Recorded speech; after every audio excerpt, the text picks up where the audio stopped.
அனைவருக்கும் வணக்கம். சுட்டி 360 அப்படிங்கிற சேனலுக்கு வரவேற்கிறது மிக்க மகிழ்ச்சி. நேற்று நடந்த ஐபிஎல் தொடரில் Chennai super kings Rajasthan Royals அணிகள் மோதிக்கொண்டன. அதில் ராஜஸ்தான் ராயல்ஸ் அணி 8 விக்கெட் வித்தியாசத்தில் சென்னை சூப்பர் கிங்ஸ் அணியை வீழ்த்தி அபாய வெற்றி பெற்றது. அந்த மேட்சை ஹைலைட்ஸை நம்ம இப்போ பார்த்துடலாம். ஐபிஎல் தொடருடைய சென்னை சூப்பர் கிங்ஸ் ராஜஸ்தான் அணிகள் அந்தந்த போட்டி கவுஹாத்தியில் நடைபெற்றது. டாஸ் வென்ற ராஜஸ்தான் அணி பந்து வீச்சை தேர்வு செஞ்சுருக்கும். சென்னை சூப்பர் கிங்ஸ் அணியோடைய தொடக்க ஆட்ட வீரர்களாக சஞ்சு சாம்சன், ருதுராஜ் கைக்வாட் இந்த 2 பேரும் தொடக்க வீரர்களாக களமிறங்கினாங்க. சஞ்சு சாம்சன் 6 ரன் எடுத்த நிலையில் நேத்தேத்ரே பர்கர் பந்தில் ஸ்டெம்பை பறி கொடுத்தாரு. ருதுராஜ் கைக்வாட் 6 ரன்கள் எடுத்த நிலையில் ஆர்ச்சர் பந்தில் க்ளீன் போல்ட் ஆனார். தொடக்க வீட்டுக்காரர்கள் 2 பேர் அவுட் ஆகிட்டாங்க. அதுக்கப்புறம் சென்னை சூப்பர் கிங்ஸ் தடுமாறிக்கிட்டு இருந்தது. தடுமாறி அடுத்தடுத்து விக்கெட்டுகளை இழந்தது.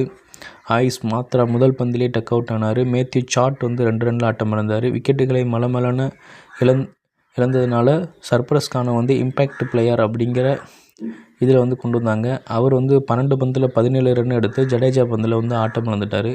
அடுத்து கார்த்திக் சர்மா இறங்கினாப்பில் அவர் 18 ரன்கள் எடுத்து பிரிஜேஷ் சர்மா பந்தில் வெளியேறினார்.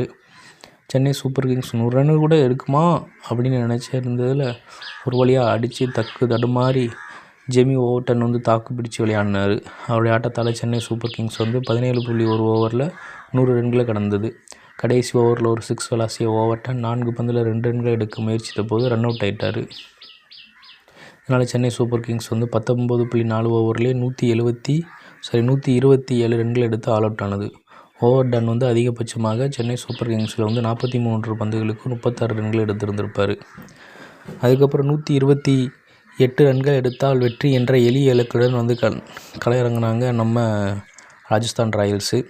இதில் குட்டி சேவாக்கு வைபவ் சூரியவன்சி 15 வயசு வீரரான வைபவ் சூரியவன்சி 17 பந்துகளில் 52 ரன்கள் என்ற வைபவ் சூரியவன்சி 17 பந்துகளில் அதிவேகமாக 52 ரன்களை எடுத்து அதிவேக அரை சதம் எடுத்த வீரர் அப்படிங்கிற பட்டியலில் நுழைஞ்சிட்டாப்புல. சிஎஸ்கே 17 ஓவர்களில் எட்டிய 100 ரன்களை என்ற இலக்கை ராஜஸ்தான் அணி வெறும் 8.4 ஓவர்லேயே எட்டியது.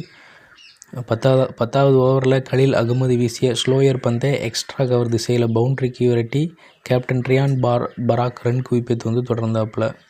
11வது ஓவரில் நூர் அகமது வீசிய பந்தை லாகவமாக ரிவர்ஸ் ஸ்வீப் செய்து சிக்ஸர் விளையாசிய ரியான் பராக் வெற்றியை உறுதி செஞ்சிருப்பாப்புல. இறுதியாக 12.1 ஓவர்லேயே 2 விக்கெட் இழப்புக்கு 128 ரன்கள் என்ற வெற்றிக்கு தேவையான இலக்கினை ராஜஸ்தான் ராயல்ஸ் அணி வென்று 8 விக்கெட் வித்தியாசத்தில் அபார வெற்றி பெற்றது. நன்றி.